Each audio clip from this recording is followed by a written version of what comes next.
Faith Book, the Book of Faith, the Word of God, the Bible. Yan, magandang araw po sa ating lahat. Narito po ang ating FBK ngayong Tuesday, September 24. Epeso 4, 25 hanggang 28. Kaya nga, pagkatakwil ng kasinungalingan, ay magsasalita ang bawat isa sa inyo ng katotohanan sa kanyang kapwa, sapagkat tayo'y mga sangkap ng isa't isa sa atin. Kayo'y magagalit at huwag kayong magkakasala. Huwag lumubog ang araw sa inyong galit. Nibigyan daan man ang diablo. Ang nagnanakaw ay huwag nang magnakaw pa, bagkos magpagal na igawa ang kanyang mga kamay ng mabuting bagay upang siya'y may maibigay sa nangangailangan. Ayan po ang ating talata para sa araw pong ito, Tuesday, mula po sa Epeso 4, 25 hanggang 28. So meron po nabanggit doon dahil dito o kaya nga sa Tagalog yan, wherefore or therefore. So parang conclusion or summary ng merong pinagmulan o yung nauna ng mga talata.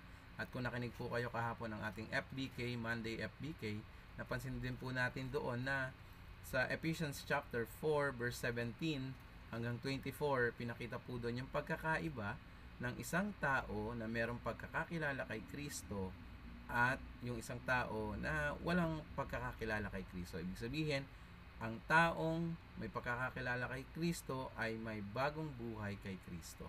So, ang bagong buhay kay Kristo ay ipinakita dun sa mga naunang talata na kung saan ito daw o tayo daw na merong pagkilala kay Kristo ay malaki ang pagkakaiba, no? May pagkakaiba doon sa ginagawa, hindi lang ginagawa, sinasabi at ipamumuhay ng isang tao na merong pagkakakilala kay Kristo. So, malaki yung salitang may pagkakaiba. Yung may pagkakaiba, paano to nangyayari? Ito na yung mga talatang binasa natin. Kaya nga, sabi ron, dapat daw ang tao na merong bagong buhay kay Kristo ay hindi nagsisinungaling, no? Magagalit man pero hindi nagkakasala. Hindi magnanakaw at dapat tumutulong sa iba, no? So tatlong bagay lang po ang makikita lang natin dito sa pagkakaiba ng isang tao na merong bagong buhay kay Kristo. Ang haba, no? Bagong buhay kay Kristo. Ang bagong buhay kay Kristo ay namumuhay na itinatakwil, no? Na itinatakwil ang masamang gawain. Yan. Ang bagong buhay kay Kristo ay itinatakwil. Magkaiba yung itinatakwil o hindi ginagawa. Kasi yung itinatakwil kahit kailanman hindi mo tinatanggap, no? Hindi mo tinatanggap yung kasinungalingan, hindi mo tinatanggap yung pagsasabi ng mga anumang bagay. Ang bagong buhay kay Kristo, no, ay nagtatakwil o tinatakwil ang mga bagay o mga gawaing masama. Po.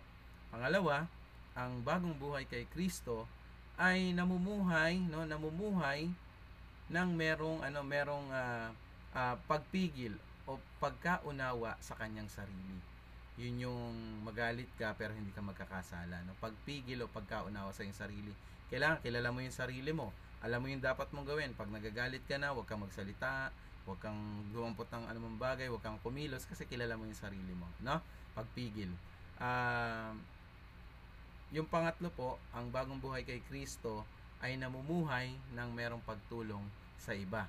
Mapapansin natin na doon sa talatang binasa natin sa verse 25, tayo daw ay kaisa sa isang katawan. So, hindi lang pala basta tayo namumuhay sa ating sarili, kundi kaya natin ginagawa ang isang bagay dahil meron tayong bagong buhay kay Kristo ay para maitulong din natin sa ating kapwa mananampalataya. Yan po ang paalala ngayong Tuesday FBK. Pagpalain po tayo ng Panginoon. Ephesians chapter 4, 25 to 28. God bless you all.